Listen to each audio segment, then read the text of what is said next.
Salam pemirsa, berjumpa lagi bersama saya dalam pembahasan buku Yesus Nama di Atas Segala Nama. Buku ini dituliskan oleh Nyonya Ellen G. White. Buku ini menuliskan kepada kita bahwa Yesus adalah Alfa dan Omega, pencipta langit dan bumi, pemberi setiap pemberian yang baik dan sempurna, dan pemikul beban besar kita. Kepada orang-orang yang bimbang di antara kita, dia menulis tentang seseorang yang merupakan pusat daya tarik yang agung. Kepada mereka yang hancur oleh dosa, dia menawarkan juru selamat yang sempurna, perantara yang agung, perantara yang maha kuasa dan kapten keselamatan kita. Ya, jadi suatu pengharapan bagi masing-masing kita. Bila mana kita merasakan kebimbangan di dalam kehidupan kita, biarlah kita dapat memusatkan pikiran kita hanya kepada Kristus. Bila mana kita hancur oleh dosa, dia menawarkan juru selamat yang sempurna, yang akan memberikan kita kelegaan, yang akan memberikan kita kedamaian, yaitu hanya Yesus Kristus. Di dalam setiap masalah yang kita hadapi, setiap pergumulan hidup kita, baiklah kita dapat menyerahkan itu hanya kepada Tuhan saja. Baiklah kita dapat berdoa dengan sungguh-sungguh di bawah kaki salib Tuhan, menyerahkan kehidupan kita kepadanya, dan dia akan memberikan kita jalan yang terbaik, memberikan kita suatu hal yang luar biasa, sehingga kita pun dapat menjalankan itu dengan sepenuh hati kita. Pada saat ini kembali lagi saya mengundang akan seluruh anggota keluarga dan saudara-saudara semua. Kita dapat berkumpul bersama-sama. Kita akan mempelajari nasihat firman Tuhan pada saat ini, dan biarlah rencana-rencana indah Tuhan itu akan menjadi bagian masing-masing kita. Kita akan masuk ke dalam judulnya, Bintang Fajar yang Terang. Ayatnya terdapat di dalam Wahyu 14 ayat 12. Yang penting di sini ialah ketekunan orang-orang kudus yang menuruti perintah Tuhan dan iman kepada Yesus. Misteri yang ingin dilihat oleh para malaikat, yang ingin dipahami oleh para nabi dan raja serta pria dan wanita yang saleh, akan dibawakan oleh gereja yang sisa melalui pekabaran dari Tuhan kepada umat manusia. Para nabi menubuatkan hal-hal ini dan mereka rindu untuk memahami apa yang mereka nubuatkan. Tetapi kepada mereka hak istimewa ini tidak diberikan. Ya, jadi misteri yang ingin dilihat oleh para malaikat, yang ingin dipahami oleh para nabi dan raja serta pria dan wanita yang saleh, akan dibawakan oleh gereja yang sisa melalui pekabaran dari Tuhan kepada umat manusia. Ya, semua ini akan terjadi. Ya, nubuatan akan digenapi. Dan setiap kita merindukan untuk memahami apa yang mereka nubuatkan. Ya, tetapi kepada mereka hak istimewa ini tidak diberikan. Ya, kebenaran pekabaran malaikat ketiga telah disajikan oleh beberapa orang sebagai teori yang kering. Tetapi di dalam pekabaran ini harus disampaikan Kristus yang hidup. Dia harus dinyatakan sebagai yang pertama dan yang terakhir. Sebagai aku ada, tunas dan keturunan Daud, dan bintang fajar yang terang. Melalui pekabaran ini karakter Tuhan di dalam Kristus harus dinyatakan kepada dunia. Seruan itu harus dikumandangkan, hai Sion, pembawa kabar baik, naiklah ke atas gunung yang tinggi, hai Yerusalem, pembawa kabar baik, nyaringkanlah suaramu kuat-kuat, nyaringkanlah suaramu, jangan takut. Katakanlah kepada kota-kota Yehuda, lihat itu Tuhanmu, lihat itu Tuhan, ia datang dengan kekuatan yang dengan tangannya ia berkuasa. Lihat mereka yang menjadi upah, jeripayanya ada bersama-sama dia, dan mereka yang diperolehnya berjalan di hadapannya, seperti seorang gembala yang ia gembalakan kawanan ternaknya, dan menghimpunkannya dengan tangannya anak-anak domba di pangkunya. Ini ditulis di dalam Yesaya 40 ayat 9 sampai 11. Ya, jadi seruan itu harus dikumandangkan. Hai Sion, pembawa kabar baik. Ya, jadi bagaimana Tuhan ingin melihat kita, supaya kita dapat meneladani apa yang dia sudah teladani di dalam kehidupannya. Ya, terus melakukan setiap pekerjaan-pekerjaan yang sudah diberikan kepada kita dengan sungguh-sungguh. Ya, karena seperti seorang gembala, ia mengembalakan kawanan ternaknya dan menghimpunnya dengan tangannya anak-anak domba di pangkunya. Ya, kita digambarkan seperti ini, bagaimana kita dapat menyerahkan kehidupan kita kepada Tuhan, sama seperti seorang gembala ini menghimpun akan anak-anak domba ini, mengurus dia, merawat dia. Ya, jadi kita tidak perlu khawatir, kita tidak perlu ragu. Ya, karena Tuhan akan memenuhi segalanya untuk kita. Dia dapat memelihara akan bunga bakung di taman. Dia dapat memelihara akan burung di udara. Apalagi kita sebagai ciptaannya yang sempurna. Ya, karena dia adalah sebagai bintang fajar yang terang itu, dapat memberikan kita pemahaman, memberikan kita pengertian untuk dapat terus menyampaikan akan kabar-kabar keselamatan yang dia sudah berikan untuk kita. Ya, jadi melalui pekabaran ini, karakter Tuhan di dalam Kristus harus dinyatakan kepada dunia. Ya, apa itu karakter Kristus? Ya, karakter Kristus itu teladan. Ya, bagaimana dia rela berkorban. Bagaimana dia mau bekerja dengan sepenuh hatinya. Bagaimana dia mendahulukan kepentingan orang lain daripada kepentingan dirinya sendiri. Ya, inilah yang harus kita pahami di dalam kehidupan kita. Ya, supaya kita dapat menjadi pembawa kabar baik. Nyaringkanlah suaramu kuat-kuat, nyaringkanlah suaramu, jangan takut.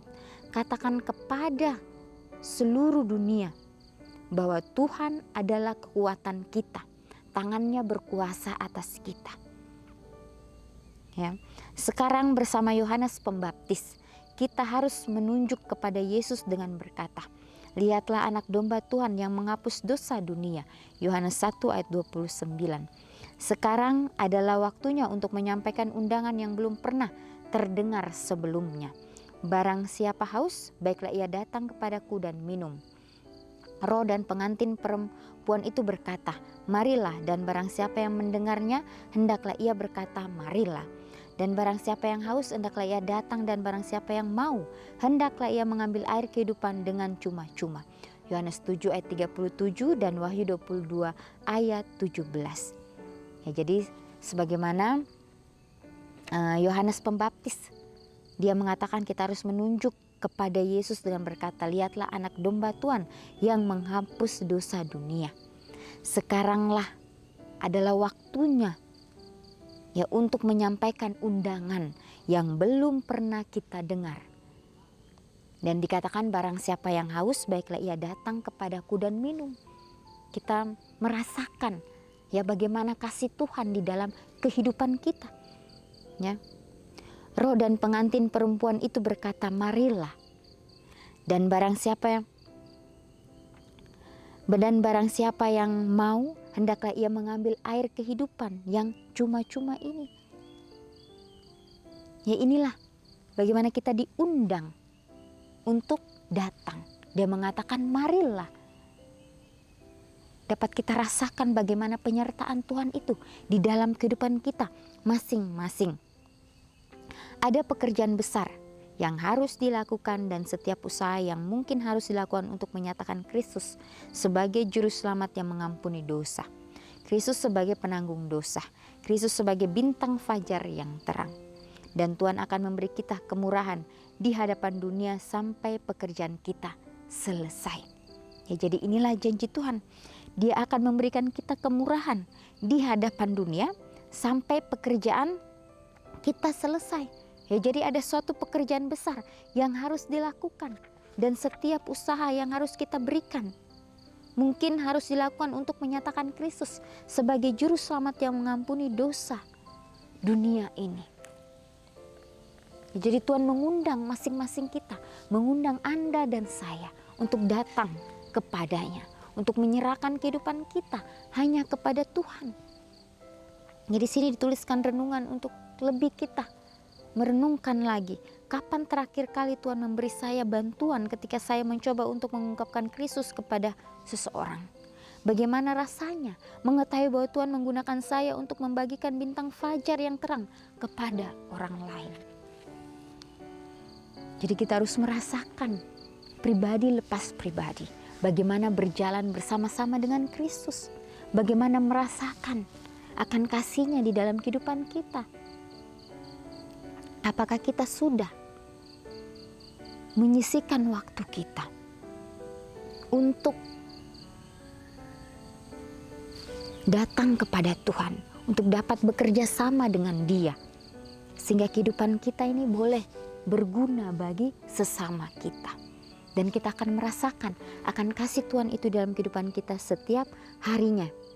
Yang penting di sini ialah ketekunan kita, menuruti akan perintah Tuhan dan iman kepada Yesus. Ya, biarlah kita mempunyai iman seperti Yesus, iman yang selalu bersandar kepada Bapaknya yang di surga. Dia sudah datang ke dunia ini. Dia sudah menyerahkan nyawanya untuk kita. Sudah mati di atas kayu salib. Baiklah kita mau menerima akan setiap panggilannya dalam kehidupan kita. Ya, jangan sampai kita terbuai oleh si jahat. Ya, karena di akhir daripada dunia ini, si jahat itu bukan menjadikan hitam dan putih lagi, tapi dia menjadikan hitam dan abu-abu, benar dan hampir benar. Jadi kita harus hati-hati, kita harus waspada, supaya kehidupan kita ini jangan kita sia-siakan.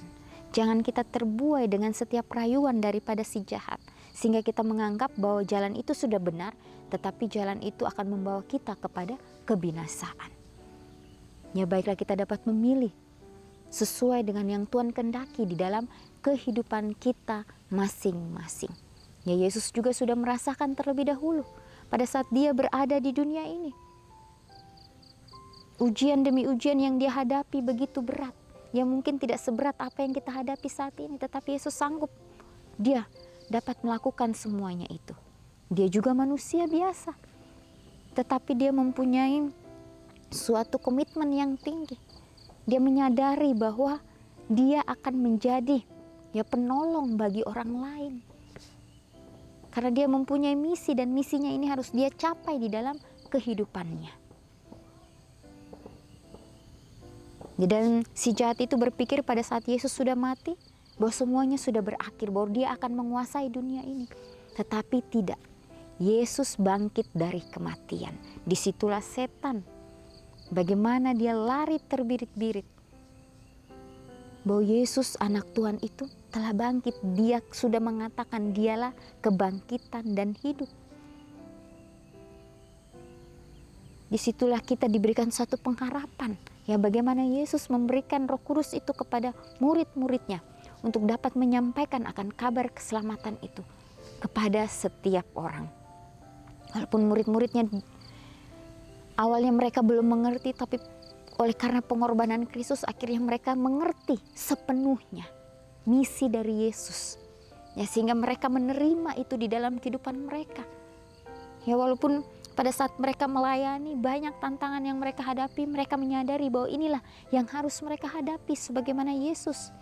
Tapi mereka menjalankan itu dengan penuh sukacita, karena damai surga itu selalu ada untuk mereka.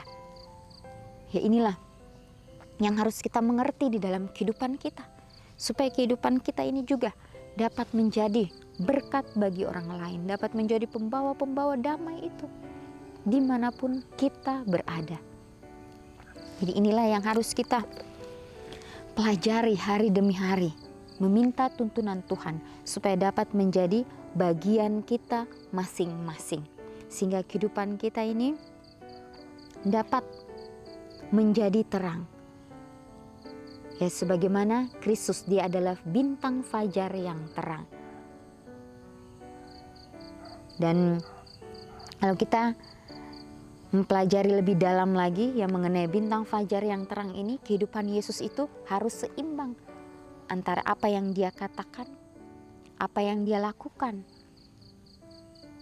Ya, jangan sampai kita juga pada saat kita menerangi orang itu merasa ketidaknyamanan mereka, terlalu terang.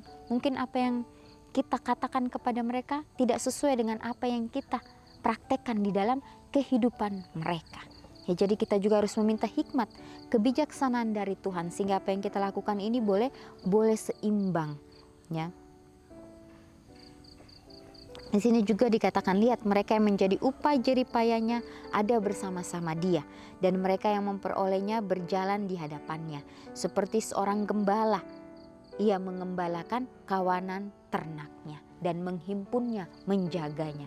Inilah yang kita harus mengerti di dalam kehidupan kita, bahwa Yesus akan selalu memberikan yang terbaik untuk kita anak-anaknya. Asalkan kita mau menuruti akan setiap perintahnya. Baiklah, komitmen demi komitmen yang kita sudah ambil, kita doakan itu dan kita dapat jalankan itu dengan sepenuh hati kita. Inilah yang menjadi renungan kita pada saat ini. Kita akan berjumpa lagi di kesempatan yang berikutnya dan Tuhan memberkati.